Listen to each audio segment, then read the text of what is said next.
मुल्क भर के देगर शहरों की तरह जिला लोधरा में भी निहत्ते कश्मीरियों पर इंडिया के इंसानियत सोज मुजालिम के खिलाफ शहरी सड़कों पर निकल आए। निहत्ते कश्मीरियों पर इंडिया के इंसानियत सोज मुजालिम के खिलाफ सूबाई वजीर जेल खाना जज चौधरी जवार हुसैन वरैज, डिप्टी कमिश्नर इम्तियाज अहमद और district police officer Malik Jameel Zafar की क़यादत में जिला कौंसिल हाल लोधरा से प्रेस क्लब तक रैली निकाली गई।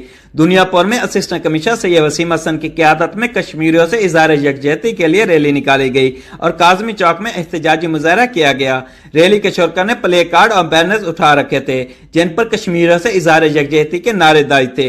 रैली के शुरका ने पाकिस्तान जिंदाबाद, कश्मीर बनेगा पाकिस्तान, निहत्ते कश्मीरों पर मुजालिम बंद करो के नारे लगाए। कश्मीरियों से इज़हार यकजहती के नारों से फिजा गूंज उठी। असिस्टेंट कमिश्नर दुनियापुर सैयद वसीम हसन व दीगर मुजाहिरीन ने निहत्ते कश्मीरियों पर इंडियन फौज के बढ़ते हुए इंसानियत सोज मुजालिम और कत्ले आम की मजम्मत करते हुए कहा कि हम कश्मीर में भारतीय नापाक अज़ैम और भारतीय फौज के कश्मीर पर होने वाले जुल्म बबरियत की शदीद अल्फाज में मजम्मत करते हैं। हम बैनुल अक़वामी इदारों और इंसानी हकूक़ की तंजीमों से मुतालबा करते हैं कि निहत्ते कश्मीरियों पर इंसानियत सोज मुजालिम और इंडियन बर्बरियत का सिलसिला बंद किया जाए और निहत्ते कश्मीरियों को इनकी आज़ादी का हक दिया जाए। District police officer Malik Jameel Zafar की हदायत पर सिक्योरिटी के सख्त तरीन इंतजाम किए गए।